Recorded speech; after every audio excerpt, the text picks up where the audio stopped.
Hi everyone, पोल path में आपका स्वागत है और मैं हूं प्रतिमा सिंह। आप जो है ये एमपी के लिए इम्पोर्टेंट क्वेश्चन की सीरीज़ में जुड़े हुए हैं। इसमें सभी बहुत ही वेरी इम्पोर्टेंट क्वेश्चंस दिए जा रहे हैं। एक सप्ताह में सारे इम्पोर्टेंट क्वेश्चंस पॉलिटिकल साइंस के आपके पास पहुंच जाएंगे, जो सीधे एग्जाम में आएंगे। यहाँ से 99% क्वेश्चंस आपको देखने को मिलेंगे पॉलिटिकल साइंस के। तो सारे क्वेश्चंस पाने के लिए आप मुझे ज्वाइन कर सकते हैं। बेल आइकन को प्रेस करने से सभी वीडियोस को फॉलो करने में आपको मदद मिलेगी, नहीं तो वीडियो स्किप हो जाएगी और जिसका सीधा मतलब है कि आपने जो है इम्पोर्टेंट क्वेश्चंस को मिस कर दिया। चलिए देखते हैं आज का पहला क्वेश्चन। पहला क्वेश्चन क्या कह रहा है? फेडरल कोर्ट ऑफ इंडिया 1937 से 1949 तक जो स्थापित थी वो कहाँ स्थापित थी? सचिवालय में, नॉर्थ ब्लॉक में, साउथ ब्लॉक में या संसद में? तो कहाँ पर थी? ये जो है संसद में। ऑप्शन डी आपका सही हो जाएगा। ये संसद में स्थापित थी। कहाँ पर थी? Chamber of princess. किस में थी? चेंबर ऑफ प्रिंसेस, इसमें ये स्थापित थी। तो ऑप्शन डी आपका यहाँ पर सही हो जाएगा। अगला देखते हैं, सर्वोच्च न्यायालय की स्थापना कब की गई? 24 जनवरी 1950 को, 26 जनवरी 1950 को या 25 जनवरी 1950 को या 26 नवंबर 1949 को? तो कब की गई? तो जो है सर्वोच्च न्यायालय की स्थापना 26 जनवरी 1950 को की जाती है। 26 जनवरी 1950, जिस दिन हमारा संविधान को अपनाया गया था। तो ये यहाँ पर भी ऑप्शन सही होगा। देखते हैं नेक्स्ट क्वेश्चन। भारत में अदालतें कितने स्तर पर होती हैं? 2 स्तर पे, 3 स्तर पे, 4 स्तर पे या 5 स्तर पे? तो अगर हम बात करें कि जो है भारत में अदालतें कितने स्तर पर होती हैं, तो ये होती हैं 3 स्तर पे। ऑप्शन बी यहाँ पर सही हो जाएगा। निचले स्तर पर बहुत सारी होती हैं। अगर हम सबसे निचले स्तर की बात करें तो यहाँ बहुत सारी अदालतें होती हैं, बहुत सारी होती हैं। और अगर हम सबसे ऊपरी स्तर की बात करें तो वहां पर केवल एक अदालत होती है, वो होती है Delhi high court. Delhi high court ये होता है। और अगर हम बात करें कि लोगों का सबसे ज्यादा जो ताल्लुक होता है अधीनस्थ जो होती है न्यायालय, इनके साथ होता है, यानी कि इन्हें जिला न्यायालय भी कहते हैं। और ये जिला और तहसील स्तर पर इस्टेब्लिश होती हैं। हर जिले का एक जिला न्यायाधीश होता है, ठीक है, एक जिला न्यायाधीश होता है हर जिले का। और हमारी जो न्यायालय की व्यवस्था है वो एकीकृत न्यायिक व्यवस्था है। क्या है? एकीकृत न्यायिक व्यवस्था है। ये व्यवस्था है, एकीकृत न्यायिक व्यवस्था है। तो यानी कि इसका जो है अगर हम स्ट्रक्चर देखें तो ऐसे होता है इसका। यहाँ पर सर्वोच्च न्यायालय, फिर अधीनस्थ, फिर ये जो होती है निचले स्तर की न्यायालय, ऐसे करके होती हैं। ये जो है पिरामिडिकल टाइप में होती हैं, तो एक दूसरे से कनेक्ट होती हैं। ऑप्शन बी यहाँ पर सही हो रहा है। 3 स्तर पर हमारे यहाँ न्यायालय होती हैं। आगे देखें, उच्च न्यायालयों की स्थापना पहले कहाँ की गई? कोलकाता में, बंबई में, मद्रास में या उपर्युक्त सभी? तो अगर हम बात करते हैं उच्च न्यायालय की तो जो डी ऑप्शन है ये आपका सही हो जाएगा, क्योंकि कोलकाता और बंबई, मद्रास, इनमें सबसे पहले जो है उच्च न्यायालयों की स्थापना की गई थी। कब की गई थी? 1862 में। ये तीनों क्या थी? ये तीनों जो थे प्रेसिडेंटी थी। ब्रिटिश काल में क्या थी? ये प्रेसिडेंसी थी। प्रेसिडेंसी ये तीनों थी। मेन प्रेसिडेंसी जो ये प्रेसिडेंसी शहर थे तीनों ही, कलकत्ता, बंबई और मद्रास। और यहीं पर उच्च न्यायालय जो है स्थापित किए गए थे सबसे पहले कब? 1862 में। तो यहां से भी आपका क्वेश्चन एक बनता है। देखते हैं नेक्स्ट क्वेश्चन।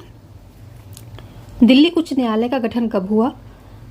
1962 में, 1964 में या 1966 में या 1968 में? अब बात हो रही है दिल्ली उच्च न्यायालय का गठन कब हुआ? तो ये हुआ था 1966 में, यानी कि स्वतंत्रता, हमारा जब भारत स्वतंत्र हो गया था उसके बाद इसकी जो है इसका गठन होता है कहाँ पर, कब होता है, 1966 में होता है। देखते हैं ऑप्शन से यहाँ पर सही हो रहा है। अगला क्वेश्चन, ये सभी क्वेश्चन बहुत इंपॉर्टेंट हैं। आप नोट्स यदि बना रहे हैं इनको, मैं मतलब कहने का मतलब है कि आपको बनाना चाहिए, ऑप्शन नहीं है यहाँ पर, तो आप नोट्स बनाएं, इनकी अलग बनाएं। सबसे पहले इनको 100% श्योर कर लें, फिर आप जितना भी पढ़ते वो तो अच्छी बात है, बट इनको सबसे पहले आप पढ़ेंगे तो ये आपको बहुत ही ज़्यादा बेनिफिट देने वाले हैं। ये मार्क्स स्कोर करने में बहुत ज़्यादा मदद करेंगे। आज देश भर में कितने उच्च न्यायालय हैं? 24 हैं, 25 हैं, 26 हैं, 28 हैं।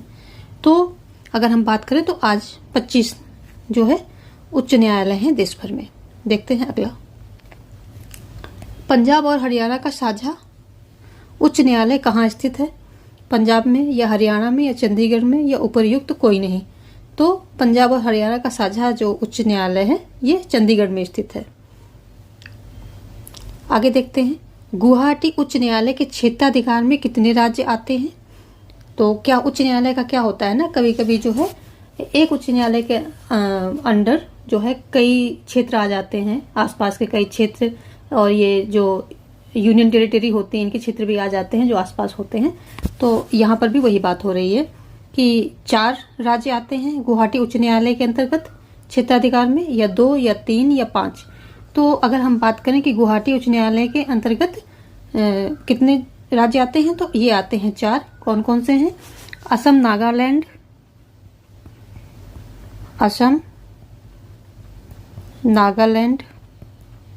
नागालैंड और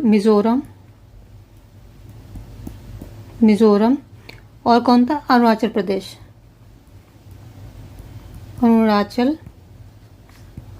प्रदेश। ये सभी जो हैं 4 पूर्वोत्तर राज्य हैं और ये जो गुवाहाटी उच्च न्यायालय है इसके अंदर में आते हैं। ये सभी जो है गुवाहाटी के उच्च न्यायालय के अंतर्गत आते हैं। देखते हैं, आंध्र प्रदेश अमरावती और तेलंगाना हैदराबाद के लिए अलग अलग उच्च न्यायालय की व्यवस्था कब की गई? 1 जनवरी 2019 में, 30 जनवरी 2019 में, 1 जनवरी 2020 में, 1 मार्च 2021 में। तो यदि हम बात करें कि जो आंध्र प्रदेश और तेलंगाना के लिए अलग अलग उच्च न्यायालय की व्यवस्था 1 जनवरी 2019 में की गई, ऑप्शन ए यहाँ पर जो है सही हो जाएगा। अगला क्या है, अधिवास न्यायालयों को किन नामों से जाना जाता है? यहाँ पर अधीनस्थ होगा,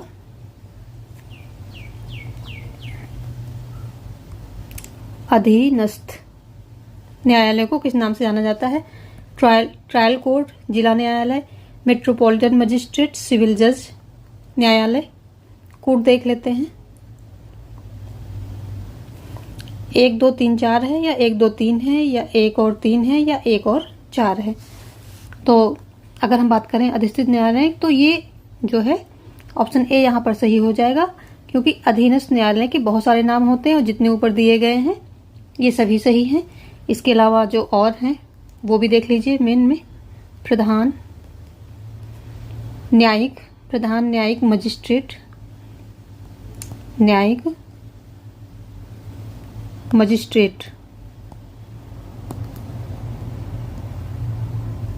मजिस्ट्रेट हो जाएगा, और दूसरा हो जाएगा अतिरिक्त सत्र न्यायाधीश, अतिरिक्त सत्र न्यायाधीश हो जाएगा। तो ये कुल इतने जो है ये इनके मेन नाम है। और अधीनस्थ न्यायालयों के ट्रायल कोर्ट, जिला न्यायालय, मेट्रोपोलिटन मजिस्ट्रेट, सिविल जज न्यायालय, प्रधान न्यायिक मजिस्ट्रेट, अतिरिक्त सत्र न्यायाधीश। ऑप्शन ए यहाँ पर सही हो रहा है। देखते हैं नेक्स्ट क्वेश्चन, दहेज हत्या का मामला किस प्रकार के कानून का उल्लंघन है? दीवानी, फौजदारी, ए और बी दोनों, या उपर्युक्त कोई नहीं। तो यदि हम बात करें कि जो ये दहेज हत्या का मामला है ये किस प्रकार के कानून का उल्लंघन है, तो ये जो है ये फौजदारी कानून का उल्लंघन है। और ये क्या है कि समाज के विरुद्ध अपराध की श्रेणी में रखा जाता है। अपराध कई तरह के होते हैं। एक व्यक्तिगत अपराध, जो अपराध हुआ तो सिर्फ किसी व्यक्ति विशेष से संबंधित है, और कोई अपराध होते हैं कि अपराध तो एक ही हो रहा है, एक ही मतलब एक ही अपराध घटित हुआ है, लेकिन वो पूरे समाज के विरुद्ध अपराध माना जाता है। तो दहेज हत्या यानी कि दहेज के लिए जो है औरतों को मार देना, ये क्या है, ये समाज के विरुद्ध अपराध, पूरे समाज के विरुद्ध अपराध की श्रेणी में आता है। समाज के विरुद्ध, क्वेश्चन यहां से बन सकता है, समाज के विरुद्ध अपराध की श्रेणी में आता है, की श्रेणी में आता है क्या, दहेज हत्या का मामला। ठीक है, अभी देखते हैं। ये बहुत ही चूजन क्वेश्चंस हैं, और फिर क्या होता है कि जब पेपर में देखते हैं कि ये क्वेश्चंस कहाँ से लिया गया, तो वो क्वेश्चन यहीं से उठाए जाते हैं और हमें पता नहीं चलता है। तो देखते हैं, तो इनको आप अलग नोट्स बनाएं और अच्छे से रिवाइज करके एग्जाम में जाएंगे तो आपको बहुत फायदा मिलेगा। ये देखते हैं, इसीलिए मैं लास्ट टाइम में दे रही हूँ, ताकि आप लोगों को जो है कुछ होता है ना कि उचित चीज उचित समय पर देनी चाहिए। पहले दे देते तो वो कहीं इधर उधर हो जाता। अभी आप इसको रिवीजन लीजिए सारा, एक सप्ताह में सारे जो जितने ये प्रैक्टिस सेट में दे रही हूँ सबका रिवीजन लें और अच्छे से इनको तैयार करें। फिर देखिए कितने सारे क्वेश्चन यहाँ से आएंगे। सर्वोच्च न्यायालय ने जनहित याचिका की व्यवस्था कब विकसित की? 1970 के दशक में, या 1980 के दशक में, या 1990 के दशक में, या उपर्युक्त कोई नहीं। तो हम बात करें जनहित याचिका की, यानी कि जिसे हम PIL भी बोलते हैं, PIL,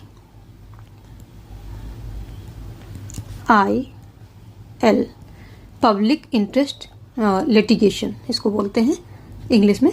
तो ये शुरू की गई थी 1980 के दशक में, इसको जो है शुरू किया गया था।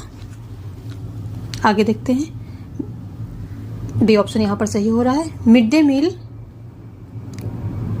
मील की जड़ें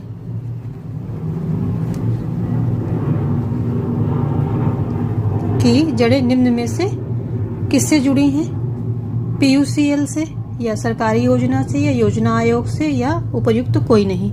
तो यदि हम बात करें कि मिड डे मील की जड़ें किससे जुड़ी हैं, तो PUCL, ऑप्शन ए यहाँ पर सही हो जाएगा। PUCL से जुड़ी हैं। PUCL है क्या? People's Union for Civil Liberties संगठन है। क्या है? पीपुल्स यूनियन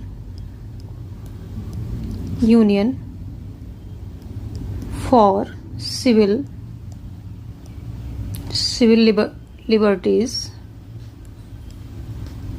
लिबर्टीज ये एक संगठन है।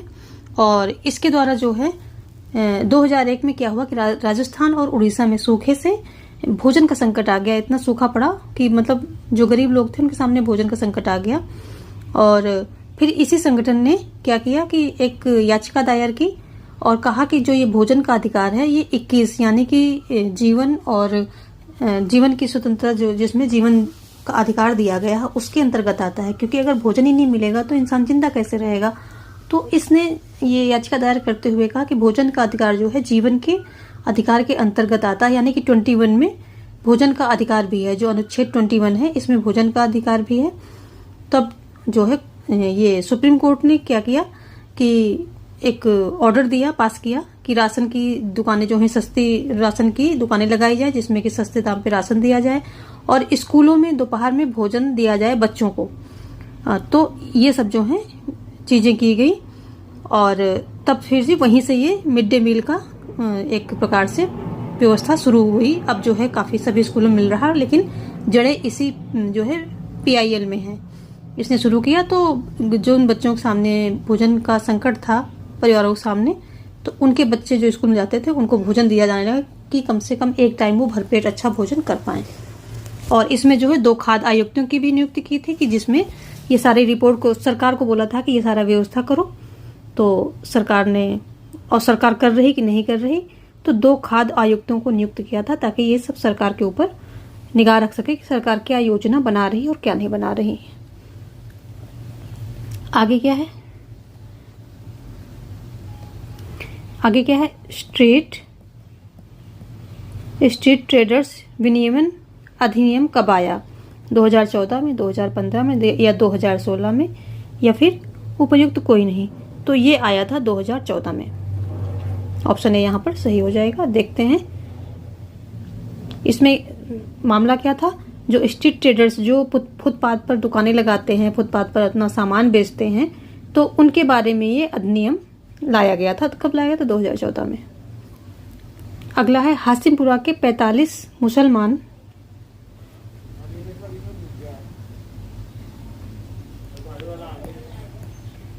मुसलमान मारे जाने का आरोप किस पर था? भीड़ पर, पुलिस पर, पीएसी पर, उपयुक्त सभी। तो हासिमपुरा में क्या हुआ कि 45 मुसलमान मारे गए थे। उनका आरोप किस पर था? तो उसका आरोप जो है पीएसी पर था। पीएसी था, ये पीएसी पर था। इसको प्रोविंशियल आर्म्ड कॉन्स्टेब्यूलरी बोलते हैं। कॉन्स्टेब्यूलरी में क्या है, इसका शॉर्ट फॉर्म जो है पीएसी हो जाएगा। तो यही इसी पर आरोप था और इनमें से 19 लोग थे इस आर्म्ड फोर्स में जिन पर कि ये इन पर आरोप था। और फिर क्या हुआ कि 2002 में सुप्रीम कोर्ट ने ये मामला यूपी में चल रहा था, क्योंकि ये यूपी का केस था, तो यूपी से दिल्ली जो है स्थानांतरित किया।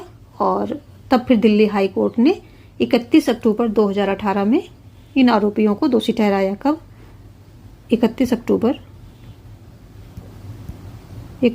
अक्टूबर 2018 में जो है ये इनको दोषी ठहराया गया था। जो ये पीएससी के 19 लोग थे, कितने? 19 लोग थे। ये क्या है? पीएससी को आप देख लीजिए क्या है। प्रोविंशियल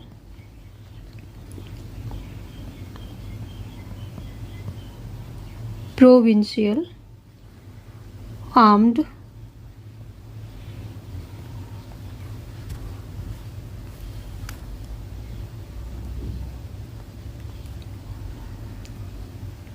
कॉन्स्टेब्यूलरी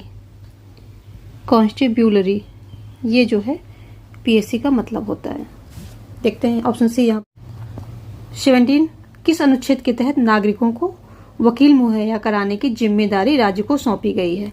अनुच्छेद 48A या अनुच्छेद 39A या अनुच्छेद 38 या उपर्युक्त कोई नहीं।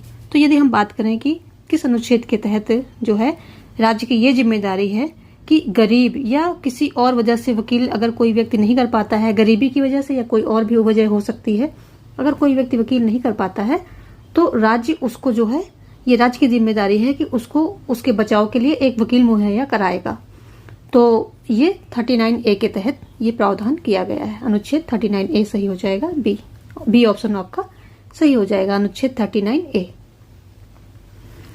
आगे देखते हैं। डॉक्टर DK बसु दिशा निर्देश से संबंधित है क्या? पुलिस अधिकारी की पोशाक पर नाम पट्टी हो, अरेस्ट मेमो हो, गिरफ्तार व्यक्ति को अपने शुभचिंतक को सूचना देने का अधिकार। रिकॉर्ड नहीं होगा यहाँ, अधिकार होगा। अधिकार या उपयुक्त सभी। तो यदि हम बात करें जो DK बसु दिशा निर्देश की, तो गिरफ्तारी के बारे में DK बसु दिशा निर्देश जो है जारी किए गए थे, तो उसमें ये तीनों चीजें ही आ जाती हैं। उपयुक्त यानी कि सभी जो है आ जाते हैं। और इसके अलावा हम देखें तो और भी DK बसु के जो है जो मेन अगर हम दिशा निर्देश देखें वो देख लेते हैं, क्योंकि वो दिए गए हैं और आ सकते हैं।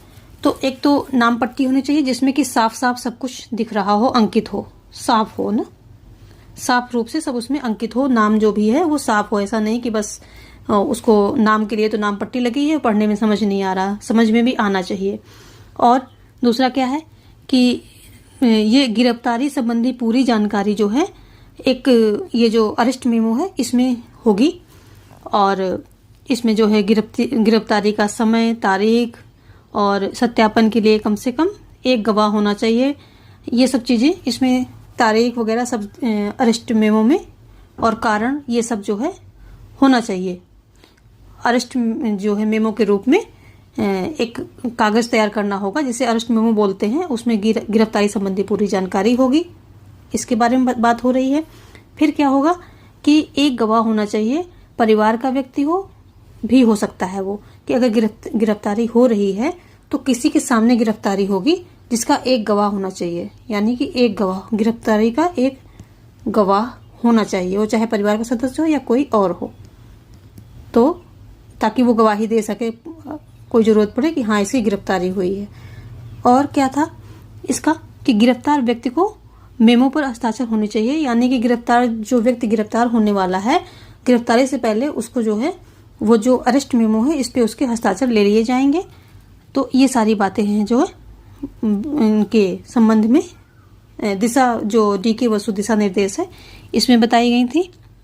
और गिरफ्तारी का जो है गिरफ्तारी का संबंधी को खबर देनी है, इसमें ये भी एक है कि जो गिरफ्तार व्यक्ति है अगर उसके घर पर कोई नहीं अकेला है तो उसके संबंधी को सूचना देनी है। किसके बारे में? गिरफ्तारी के बारे में संबंधी को सूचना देनी है। और यदि संबंधी जिले से बाहर है, जिले से बाहर है तो क्या होगा, 8 से 12 घंटे के भीतर उसे गिरफ्तारी के समय, स्थान और हिरासत की जगह, यानी कि गिरफ्तारी कहाँ से हुई और समय क्या था और हिरासत मतलब किस जगह उसको हिरासत में रखा गया है, इस बारे में जानकारी जो है भेज दी जानी चाहिए 8 से 12 घंटे के अंदर। 8 से 12 घंटे के अंदर जो है संबंधी को, अगर संबंधी बाहर है, कोई नहीं है घर पे उसके, तो 8 से 12 घंटे के अंदर जो है सारी जानकारी गिरफ्तारी की और समय, स्थान और हिरासत में कहाँ रखा है, ये सारी जानकारी जो है संबंधी तक पहुंचा देनी चाहिए। तो ये सारी जो है बातें डॉक्टर वीके जो डीके वसु हैं इनसे संबंधित हैं और ये फॉलो भी किए जाते हैं। आगे देखते हैं। प्रथम सूचना रिपोर्ट से संबंधित है। क्या संबंधित है? एफआईआर के बाद पड़ताल शुरू हो सकती है, सूचना मौखिक या लिखित रूप में मिल सकती है और वारदात जो है वारदात की समय, तारीख, स्थान का उल्लेख किया जाएगा, उपर्युक्त सभी। तो अगर हम प्रथम सूचना रिपोर्ट की बात करते हैं तो ये सभी बातें इसके लिए इसमें जो है सही है कि जो है ये जो है एफआईआर के बाद पड़ताल शुरू हो जाएगी। सूचना मौखिक भी हो सकती है और लिखित रूप में भी दी जा सकती है।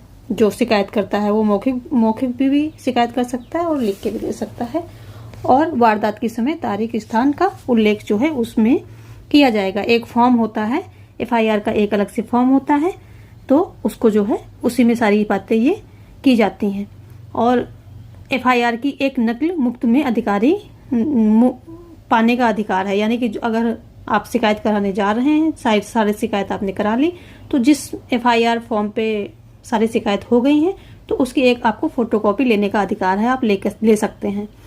और क्या है कि गवाहों का उल्लेख जो है, अगर यदि कोई गवाह है उस वारदात से संबंधित, तो गवाहों का उल्लेख भी वहां होना चाहिए, यानी कि गवाहों के नाम भी वहां पर होने चाहिए और शिकायतकर्ता का नाम और पता ये भी होना चाहिए। तो ये सारी मेन जो है छोटी छोटी बातें हैं एफआईआर की जो कि होनी चाहिए। ऐसे ही स्टोरी रूप में सुन लीजिए, क्या पता क्वेश्चन आ जाए तो आप लिखने के काबिल होंगे, आंसर देने के। अगला क्या है? आदिवासी शब्द का मतलब है पुराने समय के लोग, आदिम लोग, मूल निवासी या उपर्युक्त कोई नहीं। तो यदि हम आदिवासी की बात करें तो आदिवासी का मतलब होता है मूल निवासी, यानी कि वहां के जो बेसिक नागरिक होते हैं या लोग होते हैं जो पीढ़ियों से रहते चले आ रहे हैं, वहां के वो मूल निवासी हैं, यानी कि उस जगह पे उनका एक अधिकार है, क्योंकि वो उनका जो है सदियों से वो वहां पर रह रहे हैं, तो उनको जो है आदिवासी या मूल निवासी कहा जाता है। आदिवासी के जो है अगर पूछते हैं तो उसका सीधा मतलब होता है मूल निवासी, और हम लोग अलग अलग अर्थों में ले लेते हैं, लेकिन अगर सही सटीक अर्थ देखा जाए तो मूल निवासी होगा। एग्जाम में अगर आता है तो मूल निवासी पर ही आपको टिक करना है। तो आगे देखते हैं, भारत में आदिवासी कुल आबादी का कितना प्रतिशत है? तो 8% है, 9 है या 10% है या 7% है? तो कितने प्रतिशत हैं ये सब? कितने प्रतिशत हैं? तो भारत में जो ये आदिवासी हैं, ये इनका प्रतिशत है 8। ऑप्शन जो है ए सही हो जाएगा। इनकी जो भारत की कुल आबादी है इसमें 8% जो है इनकी आबादी है। और हमारे भारत में क्या होता, 500 से ज्यादा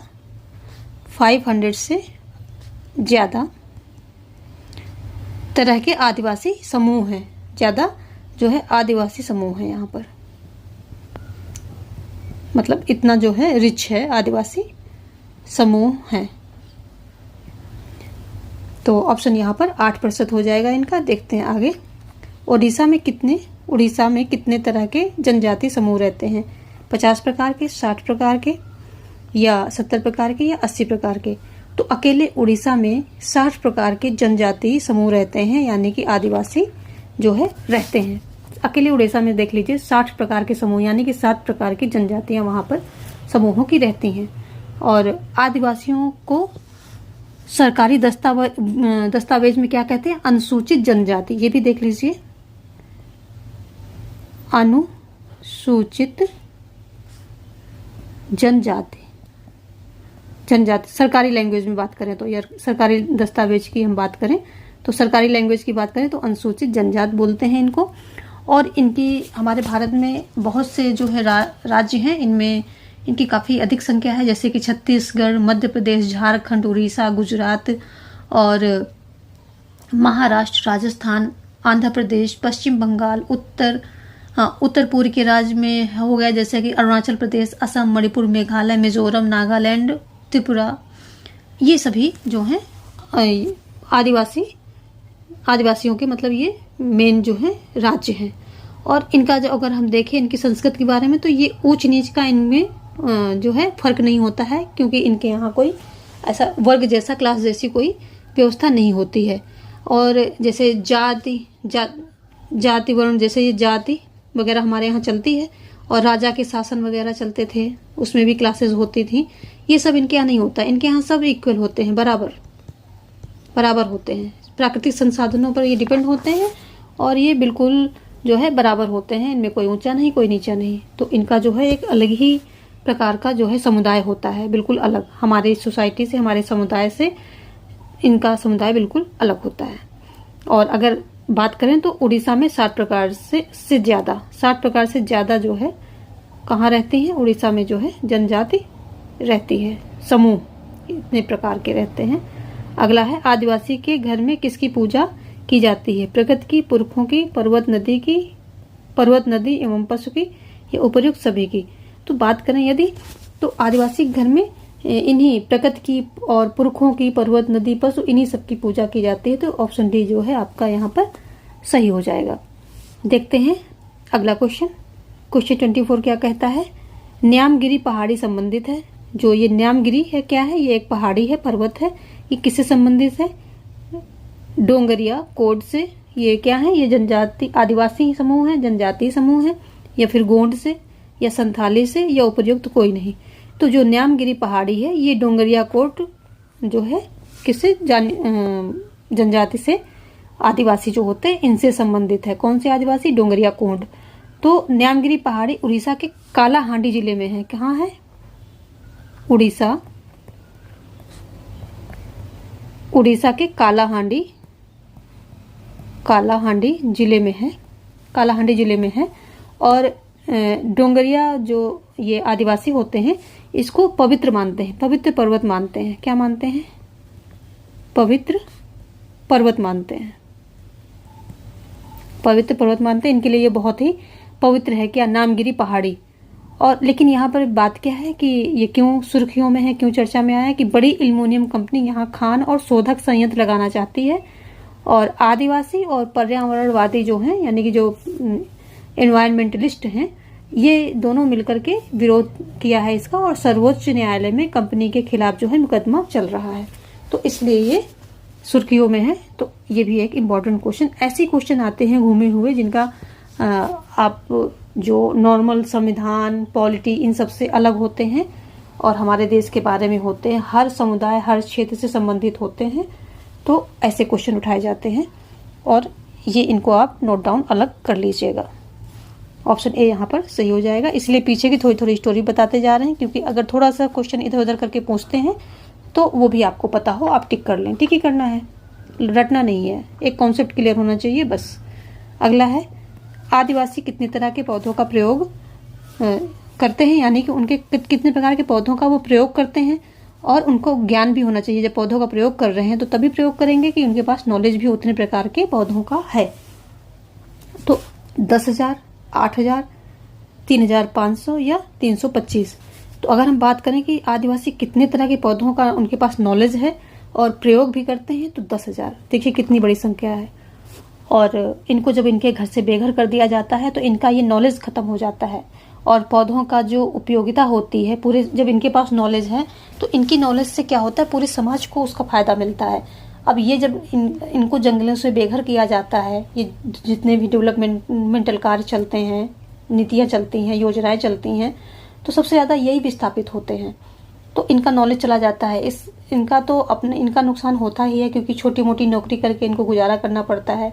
वहाँ ये अपने क्षेत्र के राजा होते हैं, ऊंच नीच इनके यहाँ होता नहीं है। और उसके बाद पूरे समाज का नुकसान होता है, क्योंकि वो नॉलेज ही विलुप्त हो जाता है। तो ये जो है 10,000 पौधों का इनके पास नॉलेज होता है, यानी कि ये प्रयोग करते हैं। अगर हम बात करें तो उसमें से 8,000 दवाइयों से संबंधित हैं, यानी कि दवाइयों के पौधे हैं। देखिए कितना बड़ा नुकसान हो रहा है। दवाइयों के पौधे हैं जो इनकी नॉलेज में हैं या थे, क्योंकि अब तो ये बहुत ज़्यादा विस्थापित कर दिए गए हैं जगह जगह से। और 3,500 प्रजातियां ये भोजन के रूप में यूज करते थे। जो इनमें 10,000 में से बात हो रही है, मतलब अलग अलग इनकी 3,500 प्रजातियां ये क्या भोजन के पौधों के रूप में इसको यूज किया करते थे। और जबकि 325 क्या थे, कीटनाशक जो हम केमिकल के कीटनाशक यूज करते हैं ना, तो ये पौधों से, ये कीटनाशक इससे संबंधित थी। 550 रेशों से, जो रेशे होते थे, रेशों के लिए इस्तेमाल किया जाता था। 550 पौधे किससे, रेशों से संबंधित, जो रेशे होते हैं उनसे संबंधित 550 पौधों का नॉलेज इनके पास था। और ये लेकिन होता क्या है कि अपनी वन्य भूमि पर ये अधिकार खो देते हैं, और ये सारा ज्ञान जो है ज्ञान संपदा है इनकी, ये संपदा है बहुत बड़ी, धन दौलत से बड़ी संपदा है। तो ये सारी ज्ञान संपदा इन्हीं के साथ इनको बाहर कर दिया जाता है और ये खो जाती है। चले आगे देखते हैं। भारत में कितने राष्ट्रीय पार्क हैं? राष्ट्रीय पार्क की बात हो रही 101, 100, 50 या 95। तो भारत में कुल 101 राष्ट्रीय पार्क हैं। आगे देखते हैं। भारत में कितने वन्य जीव अभ्यारण्य हैं? 550 है या 543 है या 560 है या 500 है? तो ये सब वेरी वेरी इंपॉर्टेंट क्वेश्चन है, जहां से उठाए गए हैं, बहुत ही इंपॉर्टेंट है। तो आप इनको हल्के में मत लीजिएगा, नहीं तो नुकसान आपका ही होना है। 543 ऑप्शन बी यहाँ पर सही हो जाएगा। इतने वन्य जीव अभ्यारण्य हैं हमारे भारत में, बी ऑप्शन यहाँ सही हो रहा है। अगला क्या है? ग्रामीण इलाकों में कितने प्रतिशत आदिवासी समूह गरीबी की रेखा से नीचे गुजर बसर कर रहे हैं? तो ग्रामीण इलाकों की बात हो रही है यहाँ पर, जबकि ये प्रतिशत जो है शहरी इलाकों में दूसरा है, 45, 35, 50 या 52। तो यदि हम बात करें कि ग्रामीण इलाके में कितने हैं, तो ग्रामीण इलाके में है 45% जो है प्रतिशत की बात हो रही है ना, तो 45% ये जो है आदिवासी समूह है गरीबी की रेखा से नीचे जो है ये गुजर बसर कर रहे हैं, क्योंकि इनको अपने ही क्षेत्र से, वन से निकाल दिया गया है। तो बाहर जाके ये छोटी मोटी नौकरी में कर अपना जीवन यापन करते हैं। तो इनकी हालत बहुत ही खराब हो चुकी है। और अगर हम बात करें शहरी इलाकों में कितनी है, तो शहरी इलाकों में 35% है। कहाँ पर? यही चीज देखें, शहरी इलाकों में 35% है। कहाँ? शहरी इलाकों में आदिवासी समूह जो है 35% आदिवासी समूह शहरी इलाकों में गरीबी रेखा के नीचे गुजर बसर कर रहे हैं। तो ऑप्शन ए यहाँ पर अकॉर्डिंग टू क्वेश्चन सही हो जाएगा। और दूसरा ये भी एक नॉलेज है, ये भी पूछ सकते हैं। आगे 2011 की जनगणना के अनुसार भारत की आबादी में मुस्लिमों की संख्या कितने प्रतिशत है? 15, 14 या 14.2% या 14.5%? तो अगर हम 2011 की जनगणना के अनुसार हम देखते हैं फैक्ट, तो 14.2% जो है मुसलमानों की जो है इनकी जनसंख्या है भारत की आबादी में। और इन्हें हाशियाई समुदाय माना जाता है। क्या माना जाता है? हाशियाई, यानी कि जो मेन स्ट्रीम से बाहर हों और जिनको मतलब जो सारी सुविधाएं, सरकार की नीतियां वगैरह ये अवेल न कर पाते हो, इनको मिल ना पाती हो, ऐसे लोगों को, ऐसे समुदायों को हाशियाई समुदाय कहते हैं, कि ये मेन स्ट्रीम में नहीं है और इनको जो है लाभ नहीं मिल रहे हैं। तो क्या होता है, क्योंकि दूसरे समुदाय के मुकाबले ये जो इन्हें सामाजिक आर्थिक विकास के उतने लाभ नहीं मिल रहे हैं, जैसे कि और समुदाय हैं भारत में। तो तो वो क्या करते हैं कि जो ये सामाजिक आर्थिक विकास की नीतियां चलती हैं, इनके काफी लाभ उनको मिल रहे हैं, लेकिन इस समुदाय को नहीं मिल रहे हैं, तो इसे हाशियाई समुदाय के कैटेगरी में डाला गया है मुसलमानों को। और भी समुदाय हैं, लेकिन यहाँ मुसलमान की बात हो रही है, तो इनको और भी हाशियाई समुदाय हैं, जैसे कि आदिवासी हैं, ये हो जाते हैं, महिलाएं भी आ जाती हैं उसमें, तो ये हाशियाई हैं।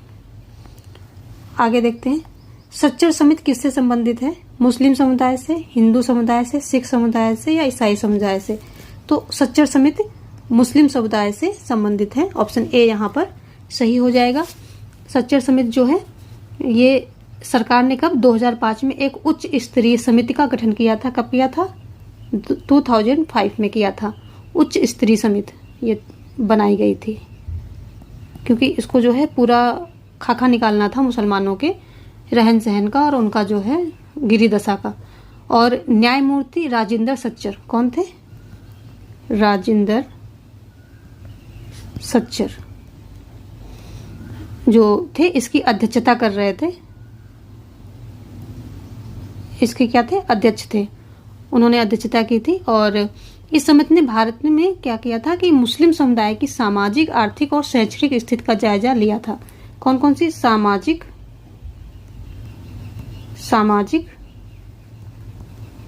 आर्थिक और शैक्षणिक, क्योंकि यही 3 मेन पॉइंट होते हैं। अगर इसमें कोई समुदाय आगे है तो वो एडवांस रहेगा, कोई समुदाय पीछे है तो वो पीछे हो जाएगा। सामाजिक, आर्थिक एवं शैक्षणिक स्थिति का जायजा लिया था और पता चला कि जो मुसलमान हैं ये SC ST के जैसे हाशियाई समुदायों से इनकी हालत जो है, इनकी दशा मिलती जुलती है, तभी इनको हाशियाई समुदाय में डाल दिया गया। जो शेड्यूल कास्ट और शेड्यूल ट्राइब्स होते हैं उनकी तरह ये भी हाशियाई समुदाय, जैसे उनमें हाशियाई समुदाय के लक्षण मिलते हैं वैसे इसमें भी मिलते हैं, तो इसको हाशियाई समुदाय में इस समिति ने डाला था। किसने? सच्चर समिति ने। सच्चर समिति इसी से संबंधित है।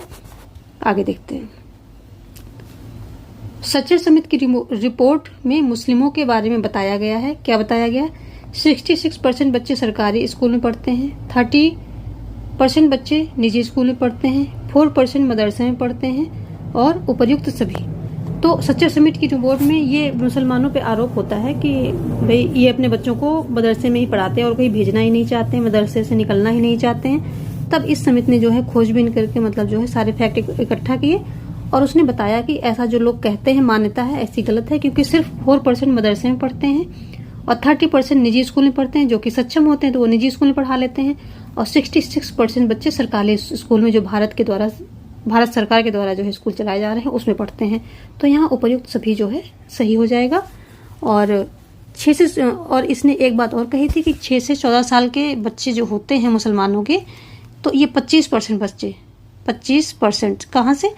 जो जिनकी उम्र होती है 6 से 14 के बीच में, ये या तो स्कूल गए ही नहीं होते या फिर पढ़ाई छोड़ चुके होते हैं। तो ये हालत है इस समुदाय की, शिक्षा में पीछे हैं, तो इसीलिए जो है इनका और ज़्यादा विकास नहीं हो रहा है। आगे देखते हैं।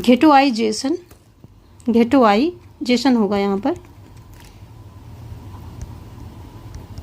घेटोआइजेशन संबंधित है किससे? जिसमें एक ही समुदाय के लोग रहते हैं, 2 समुदाय के लोग रहते हैं, ए एवं बी दोनों, उपर्युक्त कोई नहीं। तो घेटोआइजेशन संबंधित है जिसमें एक ही समुदाय के लोग रहते हैं, उसे घेटोआइजेशन बोलते हैं। ये देखिए काफ़ी इंपॉर्टेंट क्वेश्चन है। आपको जल्दी से किसी भी जो है प्रैक्टिस में जो आपको दी जाती हैं इस तरह क्वेश्चन आपको कम ही मिलेंगे, हो सकता है ना भी मिले, लेकिन ये हैं आपके सिलेबस में, ये है घेटोआइजेशन, जिसमें एक ही समुदाय के लोग रहते हैं और वो किसी असुरक्षा की भावना से या किसी अपने बचाव की भावना से एकत्रित होते हैं। अपने उस जो एक उनका एरिया होता है जहाँ पर वो रहते हैं उससे निकल के वो बाहर नहीं निकलना चाहते, क्योंकि उनको लगता है कि हम बाहर जाएंगे तो असुरक्षित हो जाएंगे और अपने ही लोगों के बीच में, अपने समुदाय के बीच में रहेंगे तो हम ज़्यादा सुरक्षित रहेंगे। तो इसी को घेटोआइजेशन बोलते हैं। अगला देखते हैं। दलित शब्द का अर्थ है क्या है? कम पढ़ा लिखा, कमजोर, दबा कुचला, उपर्युक्त कोई नहीं। तो अगर हम दलित शब्द का एक्यूरेट मतलब समझें तो दबा कुचला आएगा, किसी और पर टिक मत कर देना एग्जाम में। दलित शब्द का सीधा मतलब आता है दबा कुचला। ऑप्शन सी यहाँ पर सही हो रहा है। ये जो मतलब होते हैं ना, ये ऐसे ऑप्शन देते हैं कि सारे मिलते जुलते रहते हैं और फिर वहाँ कंफ्यूज होते रहे, इसमें मारे, इसमें टिक मारें या उसमें टिक मारें, और वो नहीं जय माता दी करके चले आते हैं। तो ऐसा नहीं करना है, अर्थों को ध्यान में रखना है, जो अर्थ मैं बता रही हूँ शब्दों के उनको ध्यान में रखना है। अनुच्छेद 15 में कहा गया है, क्या कहा गया है? छुआछूत का विरोध किया के बारे में बताया गया, भेदभाव पर रोक का प्रावधान किया गया है, या शोषण पर रोक का प्रावधान किया गया है, या उपयुक्त कोई नहीं। तो अनुच्छेद 15 में क्या किया गया है? तो अनुच्छेद 15 में क्या है ये बताया गया, भेदभाव पर रोक। ऑप्शन बी यहाँ पर सही हो जाएगा। किस आधार पर? धर्म, जाति, नस्ल, लिंग और जन्म स्थान, इन सभी के आधार पर कोई भेदभाव नहीं किया जाएगा, ये अनुच्छेद 15 में प्रावधान किया गया है। जबकि छुआछूत का विरोध यानी कि अस्पृश्यता निरोधक कानून जो है ये अनुच्छेद 17 में किया गया है, अनुच्छेद 17 में किया गया है, छुआछूत विरोध का प्रावधान किया गया है। और शोषण पर रोक किस में है? तो जो शोषण पर रोक है ये आ जाता है 23 और 24। तो ये शोषण के विरुद्ध अधिकारों में आ जाता है। 23 में मानव व्यापार और बेगार से संबंधित जो है प्रतिषेध किए गए हैं, जबकि 24 में बच्चों को जो 14 साल से कम बच्चे हैं उनको जो है रोजगार पर नहीं रखा जा सकता है, ये बात कही गई है। तो ये 23 और 24 में ये प्रावधान किए गए हैं। देखते हैं अगला।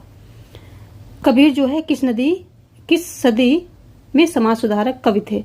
ये समाज सुधारक कवि थे। तो और लेकिन ये किस सदी में थे? अब कहेंगे कि यहाँ कवियों का क्या काम आ गया, लेकिन ये आपके सिलेबस में है। तो 16वीं शताब्दी, 16वीं सदी, 17वीं सदी, 15वीं सदी या 14वीं सदी। तो कबीरदास थे ये 15वीं सदी के समाज सुधारक कवि थे। ऑप्शन जो है सी यहाँ पर सही हो जाएगा। देखते हैं अगला क्वेश्चन। दलितों और आदिवासियों के होने वाले दुर्व्यवहार को रोकने के लिए कानून कब बनाया गया? तो ऑप्शन है SC/ST अधिनियम 1989 या SC/ST अधिनियम यानी कि अनुसूचित जाति एवं अनुसूचित जनजाति। SC/ST का मतलब ये निकलेगा यहाँ पर अनुसूचित जाति और अनुसूचित जनजाति यानी कि schedule caste and schedule tribes. तो यहाँ पर इसका मतलब ये निकल रहा है। तो SC/ST अधिनियम 1989 या SC/ST अधिनियम 1970 या SC/ST अधिनियम 1980 या उपयुक्त कोई नहीं। तो ऑप्शन ए यहाँ पर सही हो जाएगा। अनुसूचित जात एवं अनुसूचित जनजाति अधिनियम 1989 के में जो है ये आदिवासियों के साथ होने वाले दुर्व्यवहार को कानून ये लाया गया था। दलितों के साथ और आदिवासियों दोनों का कानून इसमें है। दलितों और आदिवासियों के साथ होने वाले दुर्व्यवहार के मतलब रोकथाम के लिए लाया गया था। तो इसको अत्याचार निवारण भी कहते हैं, अत्याचार निवारण अधिनियम बोलते हैं, निवारण अधिनियम भी बोलते हैं। ऑप्शन ए यहाँ पर सही हो जाएगा। देखते हैं अगला। निवारण अधिनियम में सजा का प्रावधान है जो अत्याचार निवारण होगा। यहाँ पर जो ऊपर ST/SC जो अधिनियम की बात हो रही है तो उसकी हम बात करते हैं। तो अत्याचार निवारण अधिनियम में सजा का प्रावधान है जो व्यक्ति दलितों को अखाद्य एवं गंदा पदार्थ खाने पीने को विवश करते हैं। जो व्यक्ति, क्योंकि ये क्या करते हैं, उच्च कास्ट वाले जो होते हैं ये करते हैं उल्टे सीधे कार्य से। तो अगर कोई व्यक्ति क्या करता है, दलितों को अखाद्य यानी कि जो ना खाने योग्य चीजें एवं गंदा पदार्थ खाने पीने को विवश करते हैं, क्योंकि ये इसी तरह की सजा देते थे ना, वो बहुत ही अनैतिक और बहुत ही गंदी तरीके के ये कारनामे करते थे। तो और दूसरा क्या है,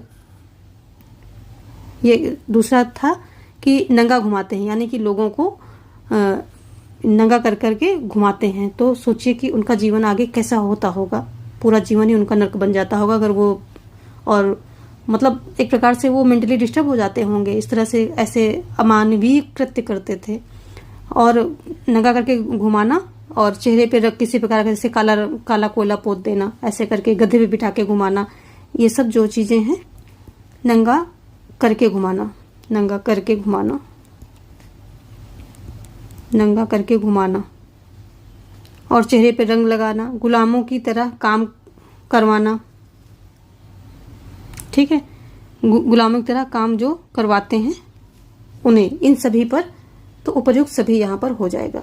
क्योंकि जो भी इस तरह के काम करता है दलितों को मतलब गंदा चीज़ खाने पीने की विवश करता है, उनको नंगा घुमाते हैं या फिर उनके चेहरे पे रंग लगाते हैं और उनसे क्या है गुलामों की तरह काम लेते हैं।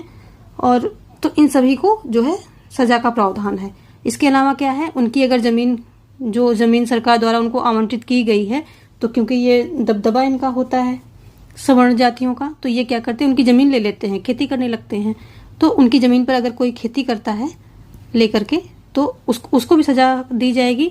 और अगर कोई तो और भी आगे बढ़ के काम करते हैं बढ़िया कि हस्तांतरित करवा लेते हैं अपने नाम पे, मतलब हस्तांतरित यानी कि अपने नाम पे ज़मीन लिखवा लेते हैं डरा धमका के, तो उसको भी जो है सजा दी जाएगी। कोई क्या करता है नहीं हस्तांतरित करना, लो भैया हम कब्जा ही कर लेते हैं, ज़बरदस्ती क्या कर लोगे। तो कब्जा कर लिया अगर किसी ने इनकी प्रॉपर्टी पर जो ज़मीन है।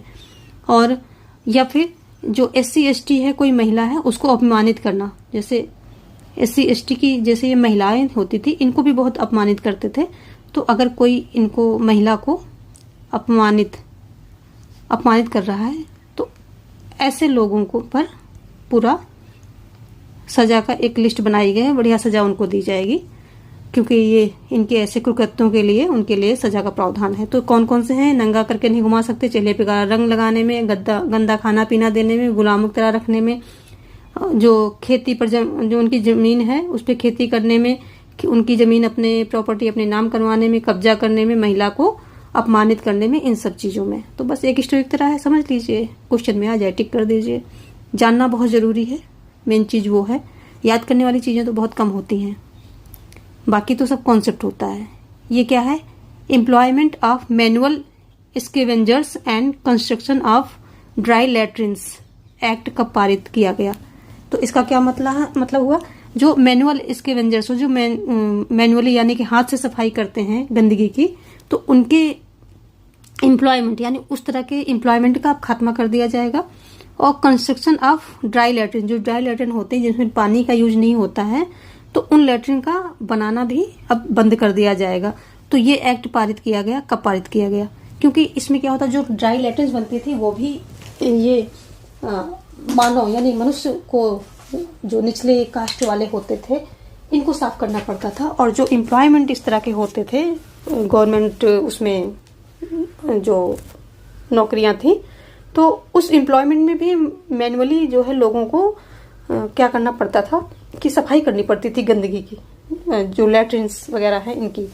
तो इसको अमानवीय देखा गया, तब इसके खिलाफ एक एक्ट पारित किया गया। तो कब पारित किया गया? 1990 में, 1992 में, या 1993 में, या 1994 में। तो ये एक्ट पारित किया गया था 1993 में। लेकिन 1993 में एक्ट पारित कर तो दिया गया, लेकिन इसके बाद भी इस पे जो है बहुत ज़्यादा कुछ ध्यान नहीं दिया गया, बल्कि बढ़िया ये एम्प्लॉयमेंट भी चलते रहे। और क्योंकि सरकार ने जो है बहुत ज़्यादा इस पर ध्यान नहीं दिया, कानून पारित कर दिया, एम्प्लॉयमेंट भी चलते रहे। और गांव देहातों में और ये ज़्यादातर औरतें जो हैं इस तरह की सफाइयाँ करती रहीं, और सफाई करती, इनको तो कई तरह की बीमारियों से भी खतरा हो जाता था। तो ये एक्ट जो है 1993 में लाया गया था। लेकिन बताया ना कि कानून बनाना और समाज उसको फॉलो करे, दोनों में अंतर होता है। लेकिन हाँ, कानून बन जाता है तो धीरे धीरे समाज में चेंजेस आना शुरू हो जाते हैं, ये एक फैक्ट है। टाइम लगता है पर हो जाता है। अगला क्या है? सफाई कर्मचारी एवं 13 अन्य समाजों में 13 अन्य संगठन थे जो सफाई कर्मचारी थे, और 13 तरह के अन्य जो संगठन थे। संगठन ने सर्वोच्च न्यायालय में जनहित याचिका कब दायर की? 2002 में, 2003 में, 2004 में, या 2005 में? तो इन्होंने जो है 2003 में याचिका दायर की। याचिका में क्या कहा कि जो है इन्होंने दायर की थी कि ये कानून तो आ गया है कि ड्राई लैट्रिन्स का वो जो है निर्माण नहीं होगा, और जो है मैनुअल सफाई वाले रखे नहीं जाएंगे, एम्प्लॉयमेंट नहीं होगा इनके लिए ऐसी गंदगी साफ करने के लिए मैनुअली। उसके बाद भी वो सारे काम हो रहे थे, बल्कि और ज़्यादा संख्या में हो रहे थे। तो इन्होंने याचिका दायर की कि आपके कानून का कोई मतलब ही नहीं निकल रहा है। तो फिर वो जो है राज्य व केंद्र सरकार के प्रत्येक विभाग और मंत्रालय को सुप्रीम कोर्ट ने आदेश दिया कि 6 माह के अंतर्गत जो अंदर आप सारी चीज़ों का जो है पता लगाओ और इसको अच्छे से इसको क्रियान्वयन करो। तो 2003 में जो है ये किया गया था, याचिका जो है दायर की गई थी। अगला क्या है? क्वेश्चन 40 देखते हैं। हाथ में मैला उठाने वाले कर्मियों के नियोजन पर प्रतिषेध एवं उसका पुनर्वास अधिनियम कब लागू हुआ? तो जो हाथ से मैला उठाते थे तो उनके नियोजन पे प्रतिषेध, यानी कि उनके जो है नौकरी में रखने से प्रतिषेध और उनका पुनर्वास का भी जो है व्यवस्था की जाए, ऐसा अधिनियम कब आया? 4 दिसंबर। क्योंकि जो सुप्रीम कोर्ट ने यहाँ फैसला दिया था तो यही कहा था कि सब चीजों का पता करो और 6 माह के अंदर अंदर जो है ये एक ऐसा कुछ कानून बनाओ कि जिसमें ऐसी जो है नौकरियां बंद कर दी जाए और इनके पुनर्वास की भी जो है एक व्यवस्था की जाए। जो ये मैनुअल सफाई करता है, गंदगी के गंदा साफ करते हैं, तो सफाई कर्मचारियों की इनकी जो है व्यवस्था की जाए ताकि ये अच्छे से पुनर्वास की व्यवस्था की जाए ताकि ये अच्छे से रह सके।